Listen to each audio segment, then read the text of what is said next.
Kita akan kembali lanjutkan perbincangan, Mas Henry, bagaimana melihatnya? Sepertinya kita sudah lihat bagaimana sikap dari pasangan Amin ini koalisi perubahan. Apakah memang gayung tak bersambut ini kalau melihat seperti ini? Ya kalau saya lihat itu wajar kalau kemudian masing-masing pasangan punya kepercayaan dirinya sendiri-sendiri. Tapi Mbak Putri ini kan masih jauh ya. Masih lebih dari 75 hari kan. Kita baru mulai nanti tanggal 28 November kampanye. Kemudian ada Minggu Tenang. Wajar kalau kemudian Prabowo Gibran menjadi pusat perhatian. Bukan karena Pak Prabowo-nya, tapi karena Pak Gibran-nya. Karena kan Pak Prabowo ini saya anggap termasuk warriors lah di Pilpres ini. Karena strateginya kan memang ikut terus. Awal-awal ajak anak presiden. Tapi waktu itu ajak anak presiden, Ibu Meganya, Pak Karnonya sudah tidak lagi jadi presiden. Kalah. Ajak besannya presiden. Presidennya juga udah nggak jadi tuh, besannya juga nggak jadi, kalah juga kan. Masih jadi. Masih jadi ya, masih jadi tapi nggak mau cawe-cawe kan dia, nggak ada komentar cawe-cawe. Terus kemudian kalah, dia ajak yang kenal sama presiden. Mas Andi itu kan kenal sama presiden dia. Tetangga ya, kalah juga. Sekarang dia ajak lagi anak presiden, cuma dia presidennya. Jadi kalau Pak Prabowo itu menurut saya gambaran warriors di Pilpres ini harus menang itu memang terlihat gitu ya. Ya kalau sekarang belum beruntung juga masalah garis tangan kan. Nah justru orang melihatnya kan kehadirannya Mas Gibran di situ. Maka kalau kemudian dianggap superpower, ya wajar saja karena ayahandanya masih berkuasa. Nah tapi apakah kemudian itu otomatis mendowngrade demokrasi? Kalau menurut saya masyarakat Indonesia tidak semudah itu juga untuk kemudian berserah pasrah terhadap sebuah sistem yang mereka sukai untuk memilih pemimpin gitu. Hanya kan memang kalau tadi dianggapnya ada komunikasi bahkan Mbak Habib pun ingin juga berkomunikasi. Kami ingin diajak komunikasi. Komunikasi itu kan bagus juga sebetulnya. Hanya dalam rangka apanya gitu kan. Tadi kan ada beberapa hipotesa. Misalnya yang pertama adalah untuk putaran kedua. Tapi kemudian ada juga hipotesa yang kedua adalah untuk mencegah kecurangan-kecurangan yang terjadi. Kemudian yang ketiga tadi Pak Masinton mengatakan ini bukan tentang demokrasi ansih tapi juga ada tentang kepatutan, kewajaran, kewarasan gitu-gitu ya. Nah sebetulnya kalau kemudian komunikasi ini berlanjut nggak masalah tapi tetap saja dikomunikasikan atau diberikan lagi mandatnya itu kepada rakyat. Nah komunikasi jenis apa sekarang? Nah ini kan sekarang sudah terbuka. Rakyat juga menunggu, jadi jangan sampai ngegantung nih Bang Masinton. Karena kalau ngegantung nanti rakyat bingung nih. Ini beneran jadi satu apa masih pisah-pisah sih? Gitu ya. Jadi kalau menurut saya kalau memang ini adalah komunikasi dalam rangka mencegah kecurangan, ya, saya rasa komunikasinya bukan hanya 2 kubu, tapi harus 3 kubu. Karena masing-masing, ya kan? Jadi setuju kalau kita diajak komunikasi. Iya kan, nggak pengen juga ada kecurangan kan? Betul, makanya kita minta diajak komunikasi. Iya. Nah terus sekarang pertanyaannya, kalau kemudian satu putaran menang, misalnya, itu rakyat akan terima atau tidak, gitu ya? Apakah kemudian indikasi kecurangan-kecurangan itu akan muncul lagi sehingga perpolitikan Indonesia menjadi lebih panas daripada sebelumnya? Nah, apakah kemudian itu juga dikomunikasikan? Tapi Mbak, kalau kemudian komunikasinya terlalu dalam, artinya terlalu dalam itu ya sudahlah, si A aja yang menang atau si B saja yang menang. 70 triliun dana pemilu itu mendingan dibuat gambreng aja. Masing-masing 3 orangnya karena terlalu intens komunikasinya, terus rakyat juga nih 3-3-nya komunikasi, nggak ada kompetisinya, gambreng aja. Jadi kita pilih pemenangnya, kita pilih calon legislatif aja. Tapi kan nggak begitu juga yang kita inginkan. Tapi saya menangkap esensinya bahwa ada keinginan untuk melaksanakan demokrasi dan pemilu dengan baik, tanpa adanya kecurangan, tanpa ada campur tangan penguasa lebih dalam dengan kebijakan-kebijakannya di pemilu saat ini. Kalau menurut saya sih itu baik ya.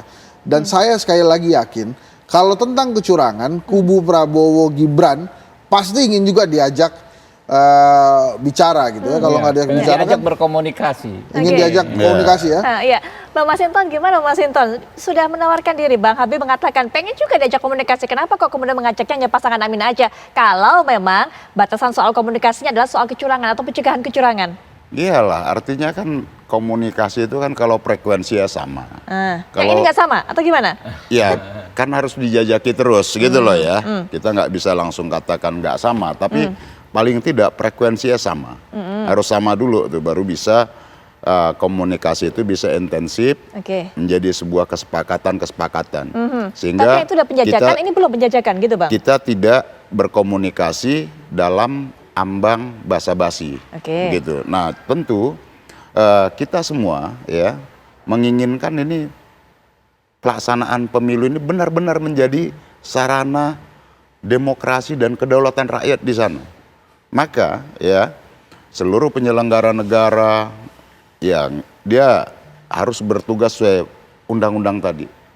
Biarkan ini menjadi pemilu ini menjadi ajang kontestasi para peserta dan ajang rakyat memilih pemimpinnya tanpa ada intervensi, Baik. tanpa ada manipulasi, dan tanpa ada kecurangan-kecurangan. Baik. Sehingga pelaksanaan pemilu ini tidak hanya berdasar hitungan angka-angka kuantitatif, tapi pelaksanaan pemilu yang secara kualitatif dan Oke. legitimate Iya. hasilnya Kami- di hadapan rakyat. Kami dapatkan soal itunya, tapi kemudian tadi yang dikatakan Bang Habib, akankah kemudian diajakin ngobrol juga, penjajakan juga kalau dengan kubu ini? Itu Iya, boleh nggak saya jawab? pasti Iya, nanti iya, iya. kalau Jadi gini, frekuensinya sama, ya pasti kita ajak Bang. untuk ngobrol. Nah, kalau menurut gitu. saya pertimbangannya bukan itu Mbak Putri.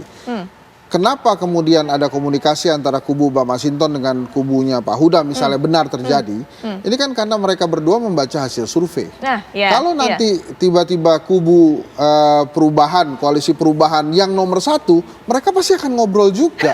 Oke. Jadi ini oke, tentang sampai di sini siapa dulu. yang paling kuat aja. Kalau Jadi ini kata Pak Henry motifnya bukan persoalan Oke. idealisme tapi persoalan hasil survei. enggak bukan Enggak. itu. Itu Enggak, dalam gini, saya rangka ngomong, kondisi, ngomong, kondisi, ngomong dikit dong. kondisi saat ini. Kenapa kemudian Oke. Bang Masinton bicara dengan Pak Huda? Ini menurut saya kalau benar terjadi, ini karena terbaca hasil surveinya Baik, bahwa baik. mereka berdua tertinggal dari Pak Prabowo. Oke, Tapi Mas kalau Henry. nanti koalisi perubahannya di atas, pasti mereka berdua ngobrol. Oke, Mas Henry. Pak Habib silakan. Nggak benar ya, menuduh sahabat saya pragmatis nggak benar. Jadi gini, kami punya Oh gitu ya? idealisme yang Pragmatis. sama. Kami punya idealisme yang sama dengan Pak Masinton dan kawan-kawan koalisinya. Kami tidak ingin pemilu curang, ya kan ya.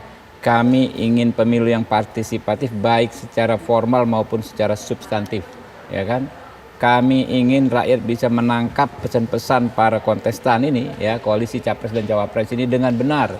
Sehingga bisa menentukan hidupnya ke depan ya dengan melalui pemilihan umum ini.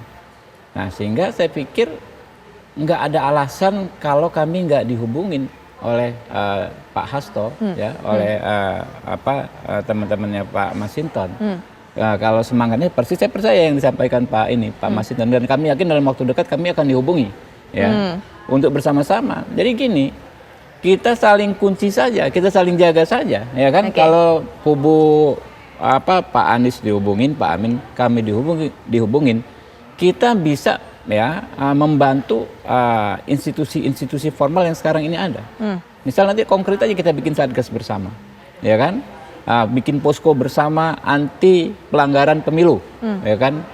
Kita bikin bareng-bareng di setiap daerah ada 3 kontestan tersebut ya kan kita kumpul bareng. Nggak usah Kalau ngarep. ada ya kan Ini kita ngarep, bisa Pak. selesaikan. Ini ngarep. Benar kan Pak? Jadi Kan nggak kompetisi idealismenya dong. begitu. Yang Kalau gede saya sih itu. nggak Oke. menuduh ya kan sahabat-sahabat saya ini pragmatis seperti Pak Henry Satrio gitu Oke, loh. yang kompetisi Itu dong. nggak pragmatis, saya membacanya secara Ya, jadi tujuan bagi berkuasa mereka itu ini bukan begitu. persoalan survei ya pasti Pak Masinton. Nggak, Bukan tapi- persoalan hasil survei kan? Nggak, Oke. kalau Nggak ada Pak kaitan, Masinton pasti nggak ada juga. kaitan hasil Bang Habib, survei. nggak ada kaitan. Nggak ada Nggak ada kaitan. kaitan. Nggak ada kaitan Mas survei. Henry juga Ah, susah masa tapi iya sih? mohon Oleh maaf itu kita masih- harus break dulu. Tapi Masa nanti iya? Pak Huda karena Mas Henry tadi sudah menyinggung masalah elektabilitas. Nah tadi kalau dikatakan oleh Pak Huda pasangan Amin ini cukup percaya diri bisa melakukan Pasti, pencegahan Pak Huda juga terhadap setuju kalau kita saling berkomunikasi 3 pihak. gitu. Oke, terhadap kecurangan ini pencegahannya dengan source yang dimiliki sendiri. Apakah karena memang ini melihat hasil survei juga? Karena kalau dari beberapa lembaga survei, pasangan Amin ini kemudian bisa menyalip pasangan Ganjar Mahfud MD. Betul nggak Pak Huda? Nanti mungkin bisa dijawab Pak Huda, tapi setelah jeda kami segera kembali.